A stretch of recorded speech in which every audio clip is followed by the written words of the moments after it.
சேரும் ஐயா பந்தியிலே சேவரா எங்களிடம்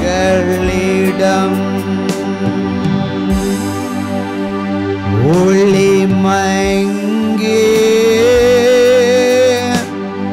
இருளாச்சு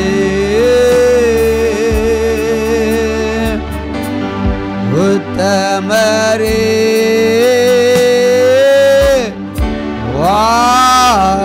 வாருமையா களித்திரவு காத்திருப்பா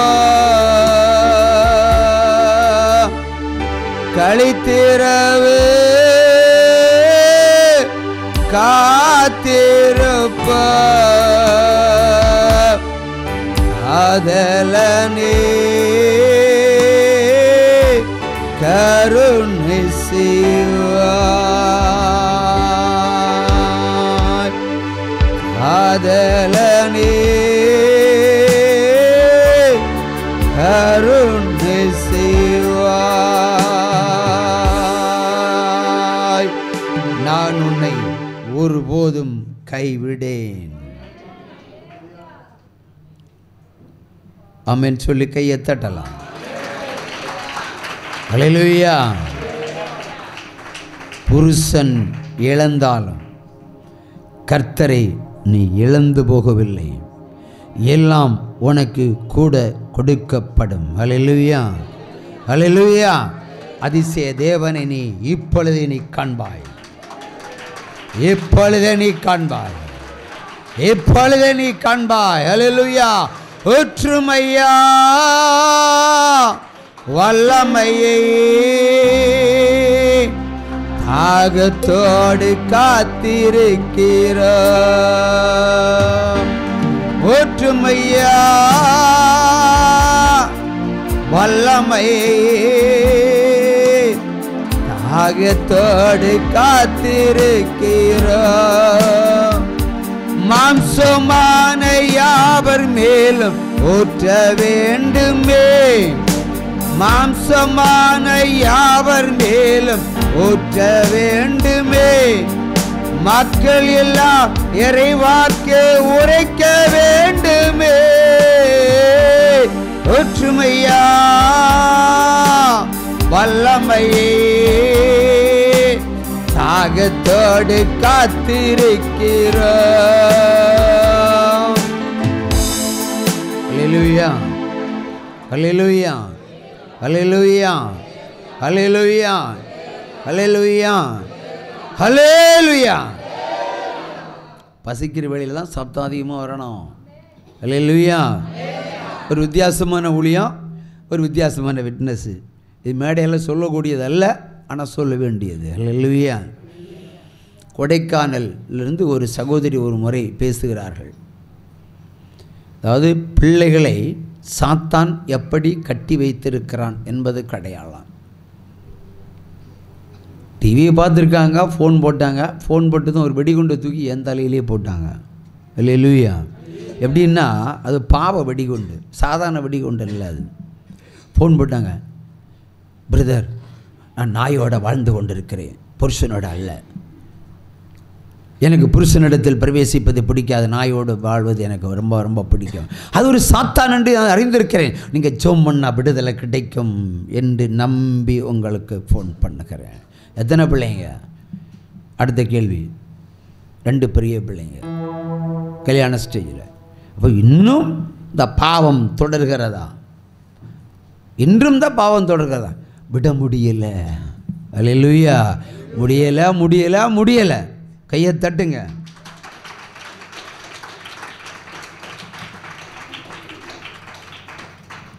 பாவம் எப்படியாயிலும் உள்ளே வந்துடும். ஆனால் இந்த சகோதரி ஒரு மிருகத்தின் வாயிலாக உள்ளே சென்றது. ஹல்லேலூயா. மிகவும் கேவலமாகவும் அரக்க சுபாவம் உடைய ஒரு பாவ சாத்தான் உள்ளே நுழைந்து இந்த பாவத்தை செய்திருக்கிறது. ஆனாலும் விட முடியாதபடிக்கு தவிக்கிற அந்த மகளுக்கு ஆண்டவர் கொடுத்த ஒரு வாக்குத்தத்தம் இன்றைக்கு உங்களுக்கு கொடுக்கிறேன். நாகும் 1ஆம் அதிகாரம் 15வது வசனம். திரும்ப திரும்ப ரொட்டீனா பலருக்கு இது வரும். ஆண்டவர் அந்த சகோதரிக்கு சொன்னார். அல்லேலூயா. நாகும் 1ஆம் அதிகாரம் 15வது வசனம். இதோ புதிய சுவிசேஷத்தின் கால்கள் சீயோனில் இறங்கி வருகிறது. யூதாவே, உன் பண்டிகை ஆசரி, உன் பொருத்தனையை செலுத்து. துஷ்டன் இனி கடந்து வரான், துன்மார்க்கன் சங்கரிக்கப்பட கடவன். உற்சாம கையை தட்டுங்க.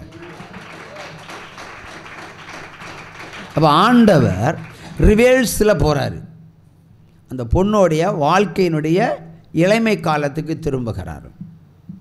நீ படிக்கிற காலத்தில் நீ கர்த்தருக்கு ஒரு பொருத்தனை பண்ணியிருக்கிறாய். ஏன் இந்த நரகத்தில் அவர் கையளித்தார்? ஏன் இந்த நாயோட வாழ்கிறதுக்கு கையளித்திருக்கிறார் என்று சொன்னால் அதுக்கு ஒரு ரீசனபிளாக சொல்கிறாரு. நீ ஒரு பொருத்தனை பண்ணிட்டு நீ செய்யாமல் போனாய். போயிருக்கிறியா? +2 படிக்கிற காலகட்டத்தில் செஞ்சியா? செய்யலை. அப்புறமா சின்ன வயசில் கல்யாணம் பண்ணி கொடுத்துட்டாங்க. கல்யாணம் பண்ணி கொடுத்த பிறகு நாயோட தான் வாழ்க்கை, புருஷனோட இல்லை. ஆனால் எப்படியே 2 பிள்ளையை பார்த்துக்கிட்டான். நல்ல வேளை நாய்க்கு பிறக்கலை. ஒரு சம கையை தட்டுங்க. நாய்க்குட்டி பிறந்திருக்கும். நாய்க்குட்டியும் பிறக்கும் சிஸ்டர். இந்த ஊழியத்தில் நாய்க்குட்டிக்கும் பிறக்கும். பாவம் செய்தவங்களுக்கு அது நடக்கும். இந்த சின்னத்தோட கடற்கரையில் அது 2வது சொல்கிறேன். அப்புறம் இந்த சகோதரிக்கு ஆண்டவர் கேட்குறாரு அந்த பொருத்தனைங்க. நம்ம வாயினால் பொருத்தனைகளை சொல்லியிருப்போம் தெரியாமல். நான் அதை செய்வேன், இதை செய்வேன். அவங்கள்ட்ட அவர் கேட்டால் மட்டும் கொடுங்க பொருத்தனை. நீங்களாட்டு பொருத்தனை பண்ணிடாதீங்க. அது மிகப்பெரிய பாவம் என்று உபாகமம் 23, 21, 22, 23 சொல்லுகிறது. ஒரு வாசிக்க கேட்கலாம். உபாகமம் 23ஆம் அதிகாரம் 21 முதல் 23 வரைக்கும். நீ உன் தேவனாகிய கர்த்தருக்கு பொருத்தனை பண்ணி இருந்தால் நீ தான் அதை வாசிக்கணும். உனக்கு இருக்கு இப்போ வேட்டு. வாசி.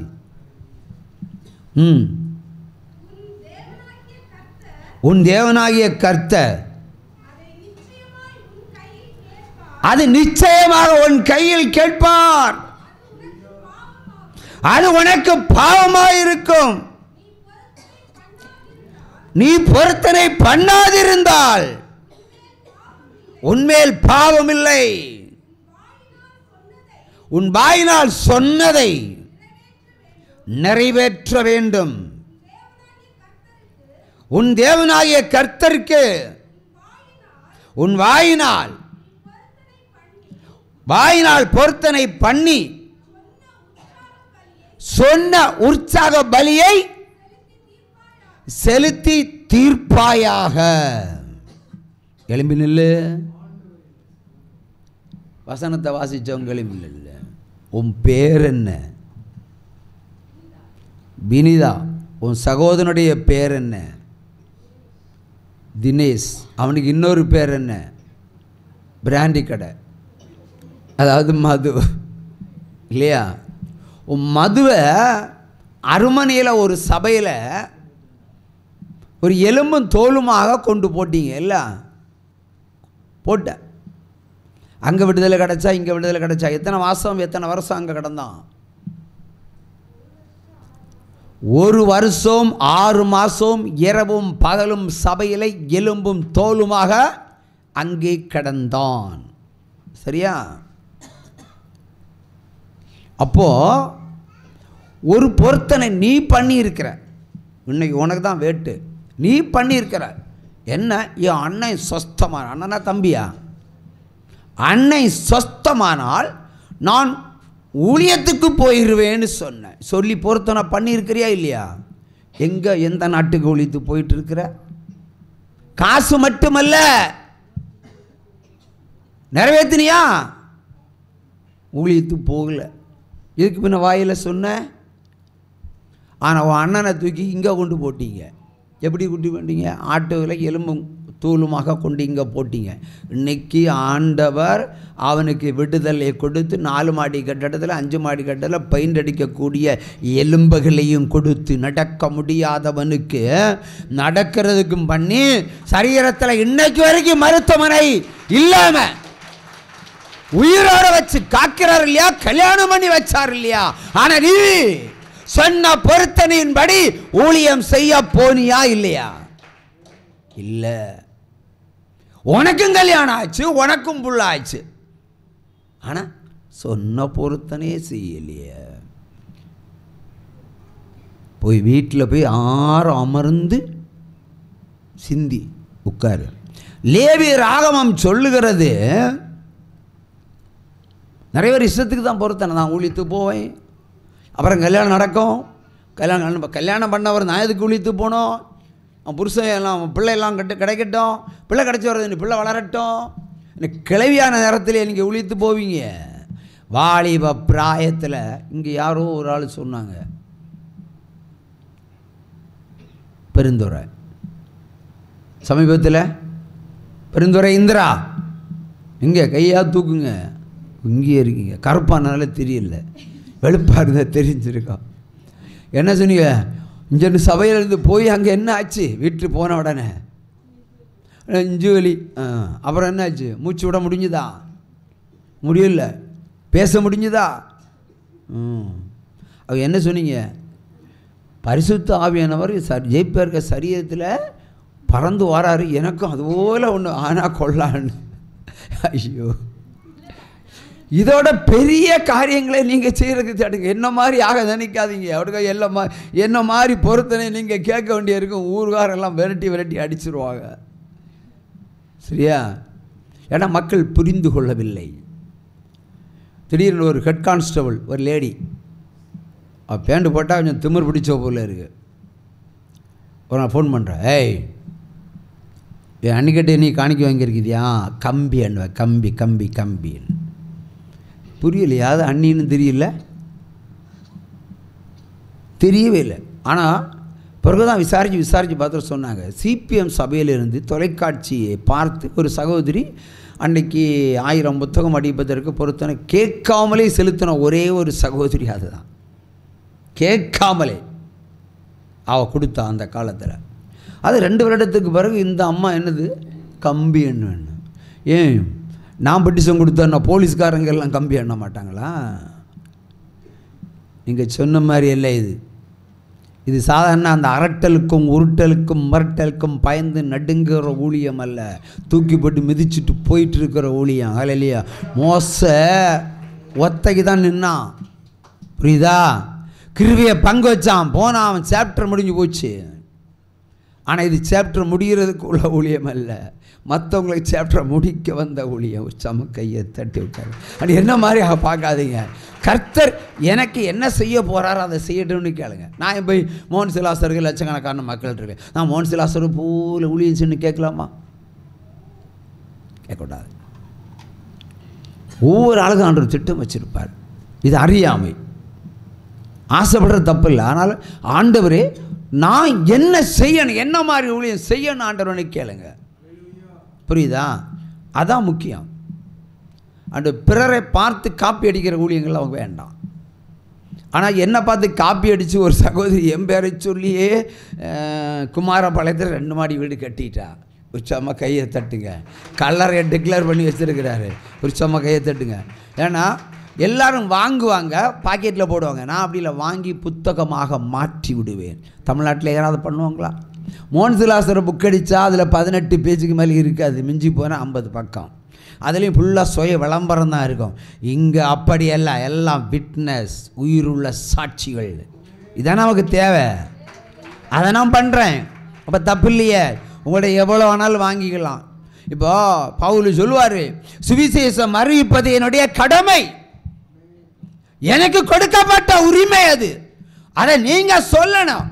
உங்க மூலம் 1000 பேர் 1,00,000 பேர் தேவனை காண வேண்டும். அதான் முக்கியம். ஒரு மரம் தோப்பாகாது, நீங்கள் எல்லாம் தோப்புகளாக மாற வேண்டும். என்னைக்கு என கூட இங்கே இருக்கக்கூடாது. நீங்களும் ஊழியக்காரர்களாக மாறி இதே மாதிரி லட்சக்கணக்கான மக்களுக்கு சுவிசேஷம் அறிவிக்க வேண்டும். அதுதான் தேவனுடைய உண்மையான தாகம். அல்லேலூயா, அல்லேலூயா. உட்காருங்க, உட்காருங்க, நிற்கிறவங்க எல்லாம் உட்காருங்க. அல்லேலூயா. ஆகவே காப்பி அடிக்கக்கூடாது. புரியுதா? ஆண்டவர்கிட்ட கேட்கலாம். ஆகவே எல்லோரும் இந்த பொருத்தனை என்பது பைபிளில் கொடுக்கப்பட்ட ஒரு காரியம். பைபிளில் தான் சொல்லியிருக்கு. அதைத்தான் நானே சொல்கிறேன். ஆனால் யாருமே அப்படி ஃபீல் பண்ணுறது கிடையாது. அல்லேலூயா. கொடுப்பாங்க, கொடுத்த பிறகு ரொம்ப ஃபீல் பண்ணுவாங்க. மருத்துவத்துக்கெல்லாம் கொடுத்துட்டு ஃபீல் பண்ணுவீங்களா? இன்றைக்கி தமிழ்நாட்டில் இருக்கிற எந்த மருத்துவமனையிலேன்னு கைவிடப்பட்டவங்களுக்கெல்லாம் இந்த ஊழியத்தில் விடுதலை கொடுத்துருக்கு. அப்போல்லாம் வரைக்கும் சிஎம்சி வரைக்கும், சிஎம்சியில் தான் செத்த பிள்ளைக்கு உயிரே கொடுத்தாரு. அது எப்படி கொடுத்தாரு? போஸ்ட்மார்ட்டம் பண்ணவா, எடுத்துகிட்டு போ பாடியை, பாடி அங்கே வச்சுக்கோ, ஆண்டவர் அங்கே இருக்கிறாரு, அவர் உயிரை கொடுத்துறாரு. ஆனால் பொருத்தனை வச்சா தான் தருவார். அப்படி பொருத்தனை வச்சவர் அதே மருத்துவமனையில் உயிரை கொடுத்துருக்கிறார் தேவன். அவரே வந்து சர்ஜரி பண்ணியிருக்கார். செத்த பாடிக்கு சர்ஜரி பண்ணி தலையும் பிள்ளையும் காப்பாற்றி கொடுத்த தேவன். அல்லேலூயா. ஆகவே அவர் சொல்வதைத்தான் நான் சொல்லுவேன். ஆகவே நான் எந்த விதத்திலும் குற்றவாளி அல்ல. ஆகவே வசனங்கள் உங்களுக்குள்ளே வந்தால் ஜாக்கிரதையாக இருக்க வேண்டும். ஏனென்றால் உங்களை காப்பாற்றுவதற்கு தேவன் வந்திருக்கிறார். அதைத்தான் நீங்கள் உணர்ந்து கொள்ள வேண்டும். உங்களை கைவிடாமல் பாதுகாப்பதற்கு வந்திருக்கிறார். பரத்தில் இருக்கிறார் இல்லையா? உங்களுக்கு 1000 ஆவிகள் உங்களுக்கு விரோதமாக வீட்டில் வந்தா அவர் உங்கள் வீட்டில் வாராருன்னு என்ன அர்த்தம்? காப்பாற்றுறதுக்கு தானே. அதானே கைவிடாத தேவன். நான் ஒரு சவால் சொல்லுவேன். கீழ்ப்படியாதவர்களை தான் கொண்டு இருக்கிறாரு. இந்த ஊழியத்தில் கீழ்ப்படியில் கொண்டு இருக்கிறார். நான் வச்சு தண்ணியெல்லாம் ஊற்ற மாட்டார், ஃபினிஷ் பண்ணி விட்டுருவார். ஆனால் கீழ்ப்படிஞ்சவங்க ஏதாவது மருத்துவமனையில் போய் படுத்திருக்காங்களா? 23 வருஷம் ஊழியம். நீங்களாம் கொஞ்சம் வருஷத்தில் வந்திருக்கலாம். யாரையும் மருத்துவமனையில் அட்மிஷனுக்கு அனுப்புகிற ஊழியம் அல்ல இது. ஹல்லேலூயா. உற்சாகமா கையை தட்டி ஹல்லேலூயா. சிங்கக்கேபியில் நான் இருந்தேன், அவர் என்னோடு அமர்ந்திருந்தார்.